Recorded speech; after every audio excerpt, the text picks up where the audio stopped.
Hey guys, and welcome back to the NPA for week number 7. It's game of the week. I know it's already week number 7. That's crazy. This week we have a matchup between the 1-4 Huntsville Houndoom led by Cyber Nightmare, aka Scott. They're 1-4 taking on the 4-1 Los Angeles Landorus led by Jerry Oak. Jerry is at the top of your screen, and of course Scott is on the bottom. So we'll take a look at the teams, and then we'll break down what Pokemon each team did not bring and did bring, and then we can go there. So Scott, aka Cyber Nightmare, brought Hariyama, Zygarde, Weavile, Regirock, Porygon Z, and Darmanitan, leaving Electivire, Empoleon, Venusaur, Whimsicott, and his Mega Latias on the bench, while Jerry brought Tornadus T, Shaman, Infernape, Tyranitar, which is his Mega, Slowbro, and Flygon, leaving Manectric, Metagross, Meowstic, Yanmega, and Hitmonlee on the bench. So without further ado, let's get right into this battle. So as you can see by the, well, you're going to see in a second, the lead matchup is going to end up being, it's going to be Hariyama taking on, well, we'll see right here. It's Hariyama taking on, which is King Kong. Shiny, I love the blue gloves for the shiny Hariyama. And it's going to be Mirage, the Flygon. So, Hariyama versus Flygon. Mirage is going to U-turn on out immediately. And that's going to be a good pivot for Jerry as Mirage goes back to him. And from here, he is going to be able to bring out Barricade, which is the Slowbro. And King Kong is going to go for a knockoff, which takes down the Slowbro almost to half health, knocks off its leftovers. And that's all for Hariyama as of right now. It's going to come on out, and in comes Thuggin, the Weavile. Dangerous switch-in onto a Slowbro, but the Slowbro goes for a Calm Mind. I don't know what, I guess maybe it was predicting a Psychic type attack, I'm assuming, because of the Dark typing, but if he went for a Scald, that Weavile would have been toast. Either way, Thuggin goes for a Fake Out, and without any recovery, Barricade's going to take a little bit of damage. At +1 attack and defense, unfortunately, it's going to have to switch out. It'll get a little bit of extra health from Regenerator.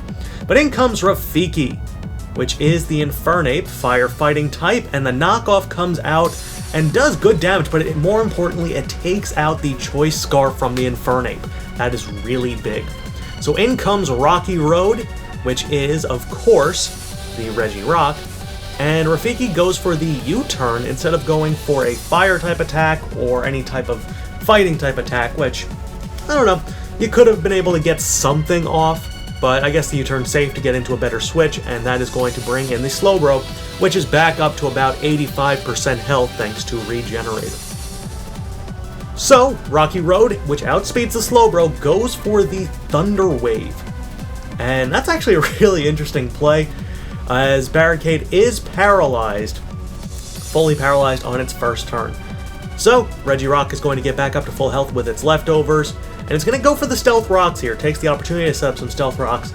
The only Pokemon that really don't prefer the Stealth Rocks is the Tornadus, but it does kind of limit the switching that Jerry's going to want to do, as that's going to be a Scald that takes down the Regirock to almost half for a, no investment, not no investment, but 0-0, not +1, Slowbro. So in comes Porygon Z, aka Shane, and it powers through its paralysis once again, gets a Scald off, and it does quite a bit of damage to the Porygon Z.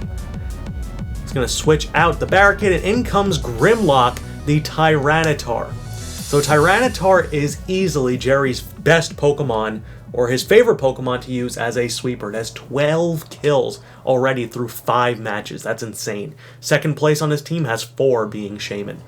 But, I mean, that's just insane right here, as the Tyranitar is going to come in, and per league rules, you have to Mega Evolve the first turn you are in. Remember that. The first turn you are in, you must Mega Evolve. So, the Sand comes up, because, of course, Sandstream is both the Mega's ability and the regular form's ability, as it comes in to soak up this Tri-Attack and get up the Sand to start getting some residual damage. That still did pretty good damage considering it was resisted. It was stab on the Porygon Z's part, as it will take Sandstorm damage. So immediately out goes the Tyranitar, and in comes Tempest, which is the Tornadus. Well, looks like he was predicting some sort of switch in because he goes for the Ice Beam this time around. Maybe just an attack, a better attack against the Tyranitar, but Tornadus will take some chip damage from the Sandstorm, as will the Porygon Z. And at this point, it's going to U-turn out. It does have Regenerator, so it is going to get back some of its health. It does not take out the Porygon Z, and maybe anticipating another Ice Beam, brings back in Slowbro. But Scott, aka Cyber Nightmare, was one step ahead as he predicted the switch into the Slowbro, and the Thunderbolt comes out and takes out the Slowbro in one hit. I believe the chip damage did matter. It depends on the set for the Slowbro. But either way, Porygon Z goes down to the Life Orb, and that's a big turn for Scott to try to regain some momentum. So in comes Zygarde and in comes Mirage, which will take just a little bit of damage from the Stealth Rocks. And at this point, well, an Outrage is going to come out from the Flygon into the Zygarde. And Zygarde is pretty darn bulky, being able to take that up pretty well. And it goes for the Glare. So Glare is pretty much the only move that can paralyze a ground-type Pokemon. Just being a normal type attack, it can paralyze. It's a great, great move. I love Glare. Some other really good Pokemon have it. My favorite one is, of course, Dunsparce. But back to the battle. So the Zygarde is a bulky Pokemon, and it is now facing off against a paralyzed Flygon. It seems like hoping for either a switch or a full paralysis sets up a substitute right in front of the Flygon, but the Flygon will be able to power through, and that is going to take out the sub very easily of Zygarde as the Sandstorm does subside. So Zygarde will continue to regain some of its health back from leftovers, and right here it's going to switch out, as of course Flygon has one more turn of Outrage to it. Thuggin comes in, aka the Weavile, which is very questionable because Outrage could potentially knock it down to its Focus Sash, but you know, whatever. It does become confused, and Thuggin goes for the Icicle Crash, and at times 4, that Flygon is absolutely toast. It had done its job. Being paralyzed, it really couldn't do too much. I guess it could have still done at least a decent amount, but as a pivot, it really couldn't do anything left. So in comes Rafiki, aka the Infernape, which takes some Stealth Rocks damage, bringing it down below half health. And Thuggin goes for the Low Kick, which will do a good amount of damage. It can't take it out. Infernape goes for the Close Combat, knocking down the Weavile to its Sash. And from there, it's going to go for one more Low Kick. And I was a little bit surprised that neither one of these Pokemon had a priority attack. No Ice Shard, no Mach Punch, no nothing. But down goes the Infernape, and Weavile will be able to get one more attack off against one Pokemon. In comes the Tyranitar to set back up the Sand, and it's just above half health after that Stealth Rock damage. Well, it's going to switch out, and the Weavile is just going to go for big damage onto the Tyranitar. In comes Amaryllis, aka the Shaman, and a Low Kick to a Shaman is going to do nothing because that thing is like -4 pounds, as the Sandstorm will take out the Weavile. If you wanted to predict a switch into something, maybe an Icicle Crash would have been better, getting the stab off as well. But regardless, I probably would have done that, but I'm not the one battling, and that's just the way it was. He went for the safe play. So he switches into Darmanitan, and this was a really questionable call. I guess he didn't know the speed tier of the Shaman, but unless this thing was Choice Scarfed, Shaman is not a Pokemon you bring a Darmanitan into. Yes, it has the grass typing, but it can carry things like Earth Power, Air Slash, etc. It is a very dangerous Pokemon. So in comes the Darmanitan, it takes the Earth Power, and it gets absolutely annihilated in one shot. And we do learn that the Shaman is not Choice Scarfed, it is Life Orbed, as it will take some extra damage from the Sandstorm. So in comes King Kong, the Hariyama. Hariyama's going to come in here, and he's going to clap the Amaryllis with a Fake Out, which does good damage. I mean, that did some pretty good damage, did about 20%. Plus the Sandstorm, it's below, maybe around 40%, as obviously Hariyama is a very bulky Pokemon. An Air Slash comes out from the Shaman. It gets a crit, and it does get the flinch. So after the Life Orb damage, after the Sandstorm, Shaman is at about 20%, 22%.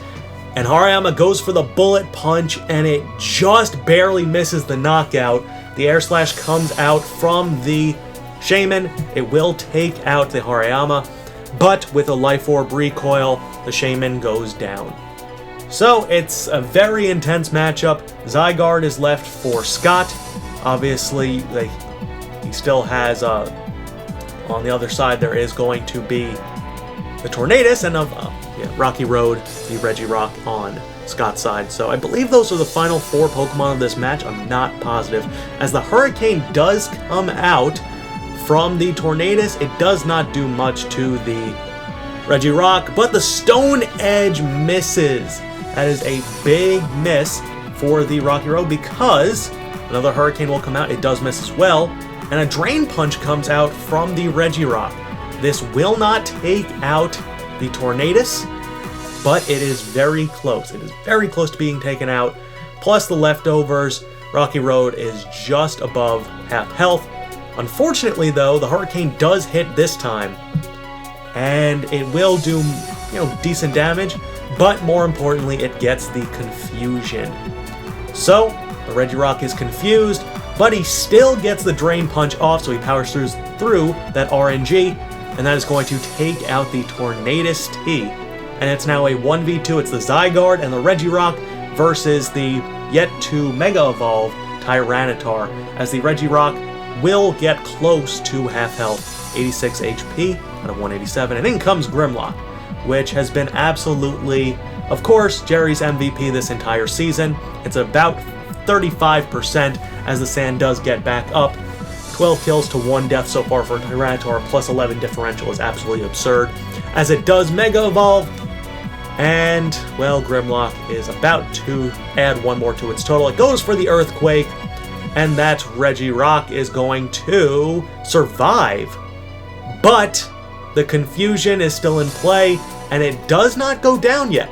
It does not go down yet. So the fact that Regirock survived, it would have gone for a Drain Punch and finished off the T-Tar. Unfortunately, it couldn't because of the Confusion, and the Mega Tyranitar goes for the Earthquake 1 more time, surviving disaster, but does take out the Regirock. That's its 13th kill of the season, and in comes Zygarde. So it's a 1v1, 54 HP on the Zygarde, about 20% for the Tyranitar. Goes for the Earthquake, and in Zygarde's debut, it holds on with 5 HP, goes for the Stab Earthquake, and down goes the Tyranitar, and that is your battle. Scott and the Huntsville Houndooms defeat Jerry Oak and the Los Angeles Landorus by a final score of 1-0, thanks to 5 HP and a survive by Zygarde, like I said, in its debut with Scott's team. So that brings Scott's win-loss record up to 2-4. That is Jerry's 2nd loss of the season, the first time he has lost since week number 2, where he lost to the Beast Pokeballer and the Dallas Star Raptors. I hope you guys enjoyed week number 7 of the NPA's Game of the Week. I am Swami Studios, and I'll be talking to you guys later. Peace!